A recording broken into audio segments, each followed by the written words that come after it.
What's the deal, YouTube? It's your girl, Miss Honey.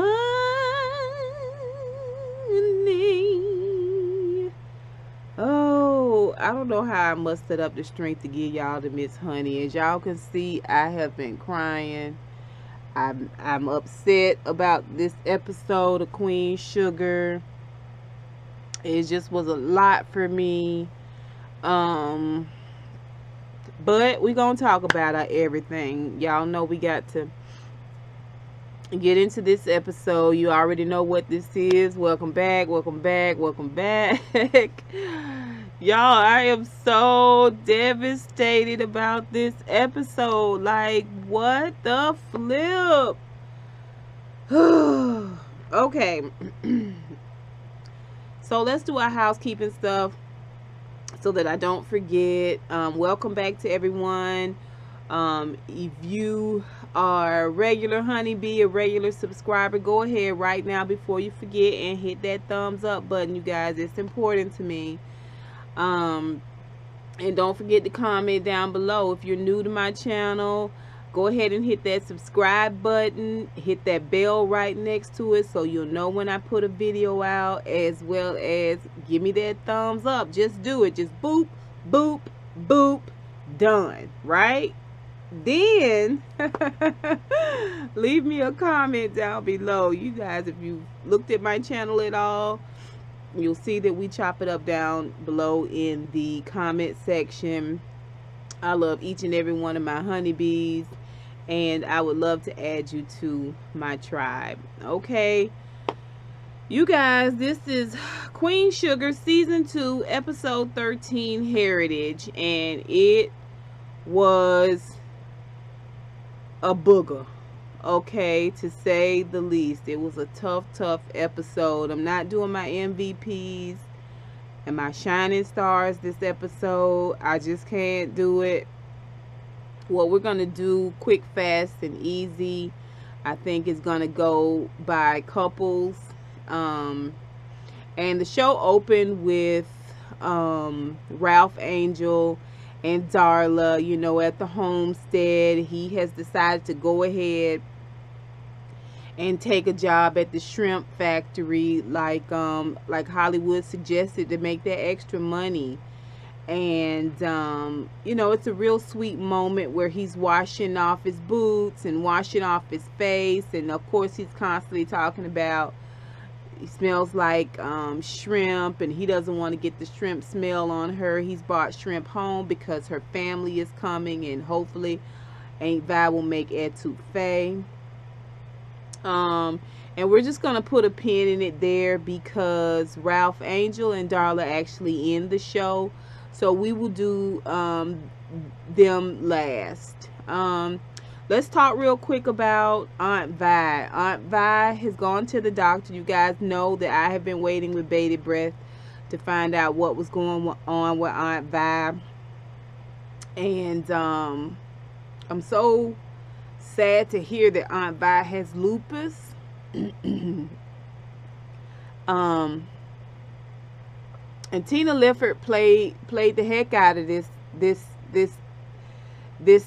episode. She did such a beautiful job, you know, just displaying what it's like to sit in the doctor's office and get, you know, this devastating news. You could just see on her face some of the things she was thinking. You know, she's got a young boyfriend, or at least a little bit younger than her, and she's got a thriving business. You know, what does this mean for both of these, in both of these situations? You know, is this something my man's gonna want to deal with, you know, taking care of me? Am I gonna be sickly? Am I gonna be able to run my business, make money? Am I gonna be able to manage? You know what I'm saying? I could just see the look on her face, like, ugh. And I get it, you know what I mean? You not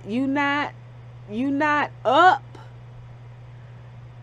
no time before you crush to the ground sometimes, you know.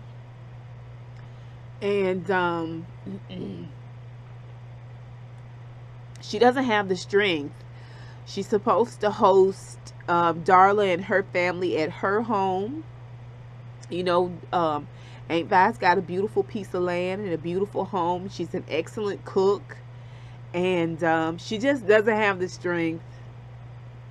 And so she calls Darla, and she lies and tells her that she has a large pie order and she can't host there, but that she's gonna make a pie and give her some money to get food from the High Yellow. And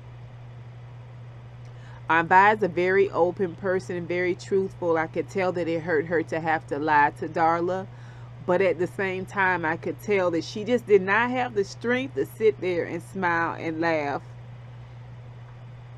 and cook and all of that. She needed a moment, you know, to get herself together with this diagnosis. I feel bad for Aunt Vi because, like I said, you just get a little bit off the ground, you catch just a little air underneath you, and it just seems like you're slung hard to the ground. One of my favorite YouTubers, you guys have heard me talk about Lady Nika. Lady Nika has lupus, and I think that her form of lupus affects her skin, and she's constantly battling, you know, just battling different flare-ups and things like that. And so my heart goes out to not only people out there that are suffering with lupus, but living with lupus, you know. And I pray every day that God will deliver you, that God will heal you. Yeah, so that's Aunt Vi. Then we'll talk about Remy and Charley. Okay, so let's get out of it. Woo! Break out of it. Let's do this. Oh my gosh, this episode has been hard on me, you guys. Hard on me. So, Charley and Remy. Charley is really, really eager to put her battery-operated boyfriend down and get her a real love thing going on. I'm saying she want her a real piece. You know what I'm saying? Like, she want the shoulders and the sides and the abs and the, you know, she want it all. So, you know, of course she has been kind of baiting Remy and just kind of hinting, you know, about them taking things a little bit further and, you know, moving on into the bedroom type thing. And, you know, he's been wanting to take it slow because, come to find out, he's not had been with anybody since his wife passed, and that's been a long time. So when he finally gets over to her house and comes over, and she's got on lingerie, she is boom bam pow, and she is taking the lead. Okay, she gets him from the door. Come on, since you're born again virgin, let mama take you on in here and show you how it's done. You know what I'm saying? And he sits down on the bed and she pops that robe open and he's like, Shazam! Yeah, baby, you look good. And she's like, I know. Shh. She gets on top of it and takes his shirt out, that, you know, undoes his shirt and opens it up, and all this caramel muscular pectoral starts popping out. I was like, yes. Get it. And you know, she goes to mount him and he's kissing and he does the swoopity swoop and gets on top of her, and he tells her, you know, you are so beautiful. You are so beautiful. You know, he said, and something about he could be with her, or he could be this way, or he could stay here forever, and he want her to be his forever. And she was like, when you say forever, let's just go back. You know, he working his way down, you know, down to the honey pot. And she ain't smart enough. She is not smart enough to talk about this tomorrow morning at breakfast. No. She wants to talk about this right now. And he was like, wait a minute, are you okay? And she's just like, yeah, it's just that when you said forever, he was like, well, I mean, I'm just saying, I'm emotional right now. This is how I feel in the moment. She was like, oh, okay. So it's like pillow talk type. Okay, no problem. Let's go ahead and let's go. And he's like, no, ma'am. do you ever want to get married again? Do you ever want to be in a relationship? She was like, well, I'm barely divorced. I just really right now, I'm just trying to get some things rearranged. You know what I'm saying? I'm trying to get, some things cleaned out. I'm just trying to get the edge off. You know what I'm saying? I got a monkey on my back. I don't. She was like, I just need to get some things taken care of. And he was like, well, what about children? Do you want children? She was like, well, I guess there's a lot for us to talk about. He was like, I guess so. And he gets up and sits on the foot of the bed. And she comes down. She was like, well, he was like, well, will children ever be up for discussion? And she was like, well, I don't know that I want to have any more children. He was like, wow, I really, really want children. I really, really saw myself having children. And I'm like, all this time y'all been going out and talking and having these long walks and stuff, and you never talked about these things? I don't know. Not like all in detail, but it's kind of something you talk about. Like, why wouldn't she ask him how come he never had kids? Or if he had kids, you know what I'm saying? Like, I don't understand that. It's weird. It's weird. It's weird. It's weird. It's weird. I am glad that they both decided to pull up and hold off. They never had sex. They decided to take it slow and really talk and get to know each other a little better. And it's like womp, womp, womp. At the same time, that's the way grown-ups supposed to handle a situation. You're supposed to talk about it prior to sex. We already know a lot of people spend more time picking shoes than they do picking a mate. So, it's a good thing to see. It's just like, Lee, y'all can't win for losing. So we see them, sitting up having coffee the next day, and they just, she's like, I got bad karma, and I think I got bad karma, and I don't want to put that bad karma on you. And he was like, you know what, we're gonna take our time, we're gonna get to know each other, we're gonna work through this. And it's nice. It's nice. Okay, so let's talk about Nova. Nova is chopping it up with her girlfriend at a coffee shop when who walks in but fine. I'm talking about fine, fine ass Officer Vanilla. But boy, when I tell you, that's a good looking white man. That is a good looking white man. I'm talking about, he is like Thor, Ragnarok, fine, like good looking, beautiful, beautiful man. And the moment they see each other, it is apparent that they have a chemistry that has never, ever, ever fizzled. It cannot be neutralized. Her friend notices, and it's just a couple of hellos, but the way they looking at each other. Plus Nova got a tear stuck right there. Just she couldn't quite get it to fall right there. And her girlfriend's like, girl, you okay? She was like, I'll be all right. He wanted to talk right then, but she was like, call me later. He was like, I'll call you later. Now that's code for come over. Then we see her sitting in the house, and she having herself a stiff drink, and she got on her a little, she's a little whip of a thing anyway. She got on some little booty shorts, some little PJs, and a little top, a little lounge set. And she get to that door, and she put her head on that door, and that door knob, and she was like, oh, Lord, give me strength, because he's fine. I already know why you was asking for strength, Nova, because he's fine. Yeah. So I was like, what's going on here? Is this because, she don't want to sleep with him?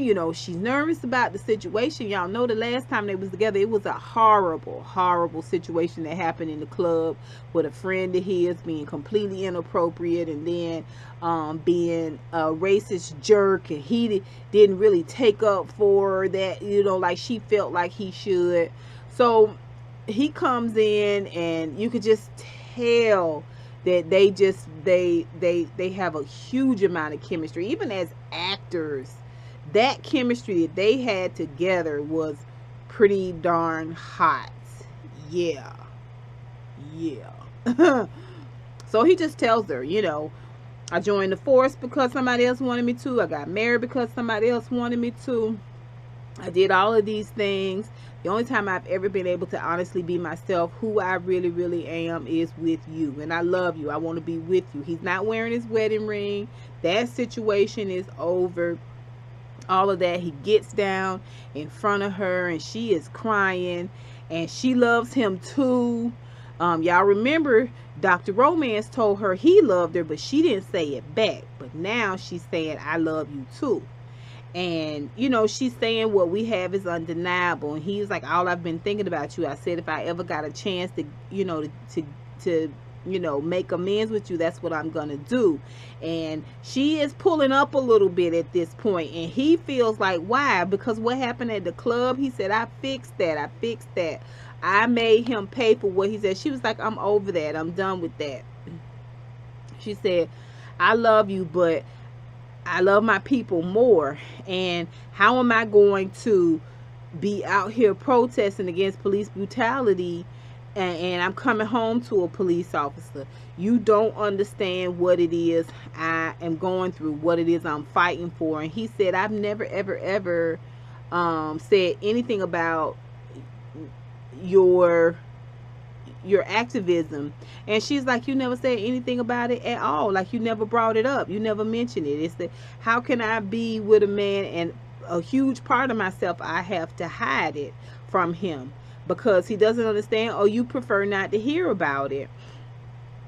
And he told her before she told him all this that he would do anything for her. I think he's gonna quit that police force. This is my thing with Nova though. Nova, you've had a problem with everybody who has tried to love you. You know, at this point, you have a personal responsibility. Obviously, whatever it is you putting down, everybody is picking up. And people are falling in love with you. They are enamored with you. If you know you just are not the kind of person that want to be with somebody, why even go through this with people? I just don't understand it. Dr. Romance, I really tried to understand that situation with Dr. Romance because I feel like he was slowly but surely trying to change her and then pull her away from her home and her family and the people that she loved, the community that she has worked so hard in. I got that. I understood that. And I could go back and see the footprints of Dr. Romance trying to change Nova into being what he wanted her to be. Okay, Chantal was too radical. All right, that was too much. You didn't want that. Now you got Calvin, who's supposed to be the love of your life. Okay, and although I see your point, for you not to even try to want to work on it, girl, see what we can do. Figure this thing out. Like, everybody's getting tossed to the side, Nova. At this point, you are your mom. You are your mom. You just want to be, you know, you just want to plug in when you need a little something and then unplug and keep moving. That's what it is. And you need to just up front let everybody know that you're not the kind of woman that they can love. You know, just tell people flat out. You know what I mean? I'm going to tell you who she remind me of. She remind me of, what's the aunt on Eve's Bayou, the one who husbands kept dying. That's who she's starting to remind me of. It really is. I mean, I don't understand it, girl. You got to work it out with somebody. You got to work it out with somebody. You got to compromise with somebody. You got to meet somebody halfway at some point if you ever want to be, you know, in a couple, in a relationship, in covenant connection with somebody. If not, you're going to be, one is the loneliest number that you've ever seen. That's going to be the song of your life, girl. That's going to be the soundtrack of your life, Nova. Get it together. Now, they still did the nasty, I think, because he was leaving the next morning. I don't know why we couldn't see that, but okay. We didn't get no sex scenes this episode. But anyway, I digress. So, let's talk about Ralph, Angel, and Darla. Darla completely understands when Aunt Vi tells her that she can't host at her house. And they do a beautiful job of getting her and Ralph Angel's home together and setting a beautiful spread. And Nova's there, and Charlie, of course, Little Blue, and Kenya, and the car pulls up, and they're standing there, Blue, Kenya, Ralph Angel, and Darla standing there as a family on the steps, and her mom and dad pull up, And Michael Michelle is playing her mom, which she looks absolutely beautiful. Everybody this episode looked beautiful. Aunt Vi in that pink dress with them pink earrings and them beautiful white shoes on. Aunt Vi was looking so pretty. And I know she had to pull herself together, but everybody really looked beautiful. Nova this episode and Charlie's looked beautiful. And I love that little outfit that Darla had on when they were all dancing in the living room. You know what I'm saying? Just trying to shake off that nervous energy and have a little fun before her family came in. Anyway, Michael Michelle gets out. She looks beautiful. And this guy who plays her dad, I think his last name is Rogers Griffin. I can't remember.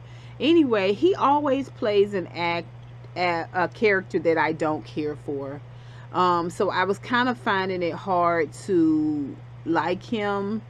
As soon as I saw who it was, I was like, this guy always plays an asshole. He always plays a jerk in every show I've ever seen him in.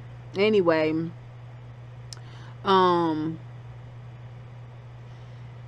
you know, they all sit down for dinner. When they first see each other, they're in the yard and the hugs are all passed around. And the one with the magic hugs is Blue. He hugs her dad, and you could just see his heart softening and him letting his guard down a little bit. When he got out of that car, you could tell that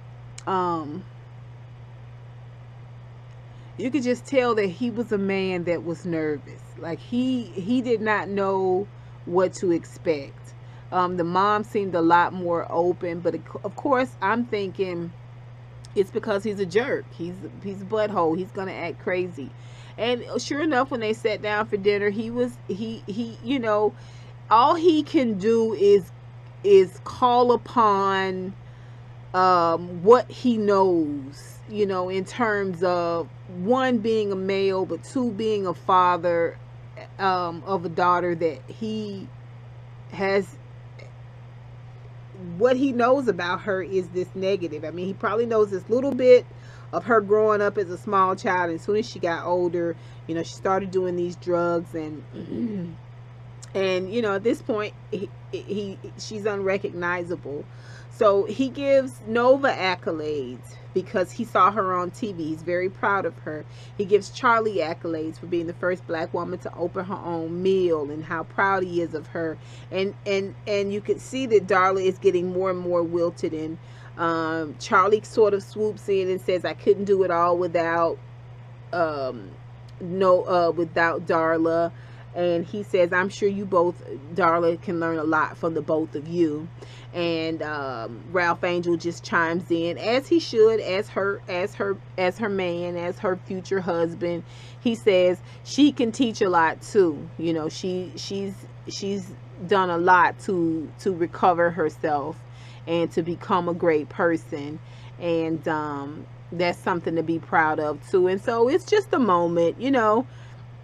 Later we see Aunt Vi talking with Darla's mom. It turns out that Darla's mom had been sending checks down to take care of Blue while they had Blue and Darla was out there in the streets. And you know, she's holding little Kenya. She never says an unkind word about Kenya. I always give props to people who are kind to Kenya.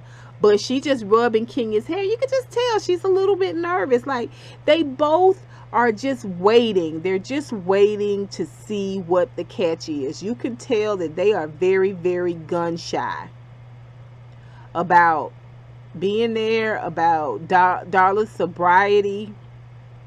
It was just an emotional thing. And so when the next day, when Darla and her mom are sitting on the porch, and she tells her, you know, Darla's mom tells her that, you know, they've missed her and all of this. And she tells them, I wrote you so many letters, and I reached out to you, and I called you, and you never responded. And her mom was like, whoa, whoa, whoa. we did this with you for years. You calling us in pain. You calling us in anguish, anger, and and lying. We come all the way down here, halfway across the country, and you tell us to go home. You don't want us here, and demanding money and looking for you and just trying to help you. You put us through hell, and your father went through so much. He was devastated. And Darla says, you know, she does the right thing. She says that she's sorry. She says that she wants to make amends. She says that I'm different now, and I am sorry for everything that I put you through. It's a good moment because all we've been able to see is this sort of fragileness of Darla, for which for me, it gave me this feeling like, gosh, have a heart. She's changed. You know what I'm saying? As a mom and a dad, don't do her like that. But just hearing her talk about everything that they went through as parents, not knowing, you know, if she was okay, if she was alive, and just the emotional torment that she put them through. I got it. I get it. I really do. Later on, when she is apologizing to her dad and, you know, trying to make amends, he seems to accept it, but he is still, you know, you can tell he's still so nervous about jumping in fully. You know, I could just tell he's so scarred from everything that happened with when she was on those drugs. You know, he wants to jump in and love fully, but he is so nervous about it. You know, am I gonna get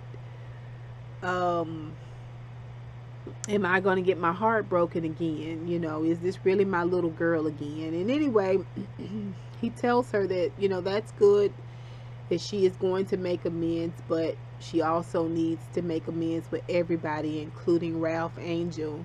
And it's at this moment I'm like, oh, no. Y'all, at this moment, I wanted so bad for it to be about the Landrys. That's all I wanted. You know, not to be right, but I didn't want this alternative. You know, so Ralph Angel's finally home from the shrimp factory, and he's rinsing his boots off, and, you know, same thing like opening scene. She meets him at the door, and she's standing there, and he's smiling. The minute he saw her, he smiled. My heart broke a little bit, and she didn't smile back, and my heart broke a little bit more, you guys.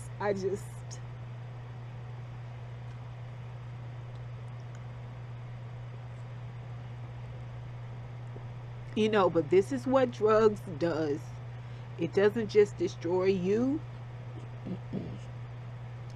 It destroys everyone around you. You know what I mean? It's far reaching. And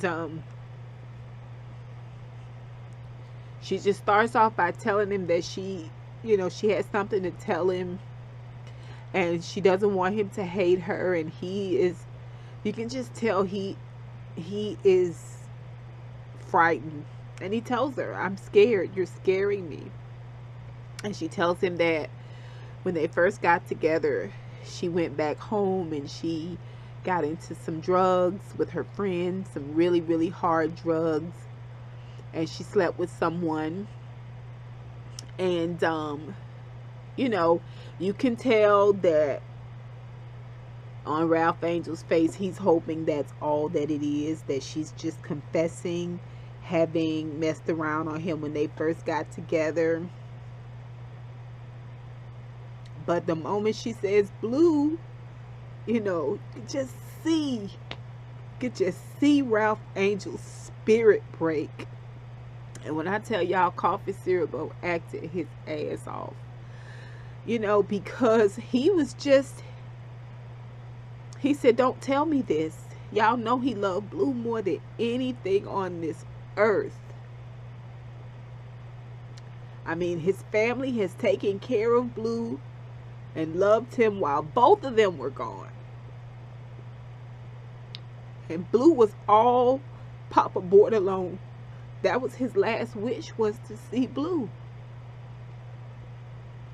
Blue is a borderline, not just to us, but Blue is a borderline to the borderlines, you know.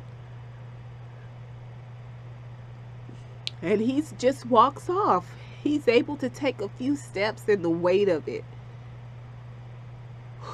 just pushes him down. You know, I when he went and crouched down, I could just feel it. I knew. I'm telling you, Coffee Cerebral acted his ass off. He did. Because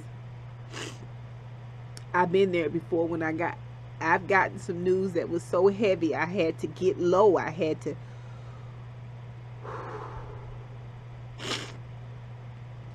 get down before I fell down, you know. And wow. This was a difficult episode for me because y'all know how much I love Lil Blue. And I know we've had our issues with Ralph Angel, but I hated this. I hated this because I don't want Ralph Angel to fall back. He's doing so good right now. We just got him to this place. This right here is something that will send Ralph Angel back to jail, if not kill him. This is hard news for us, you guys. And yeah, that's Queen Sugar, you guys. You guys tell me what you think. I'm sorry that I'm not a little bit more, but y'all know how much I love Blue and Kenya. And just the weight of this news, having followed this show from the pilot up until this point, I know that Blue he's the linchpin that just keeps everybody together, just holds everybody together. And for this to come about, we need Blue to be a borderline. We need Blue to be a borderline, you guys. That's all I can say. Until you guys put it down below. Tell me what you think, you guys. Until next time, honeybees. I'll holla.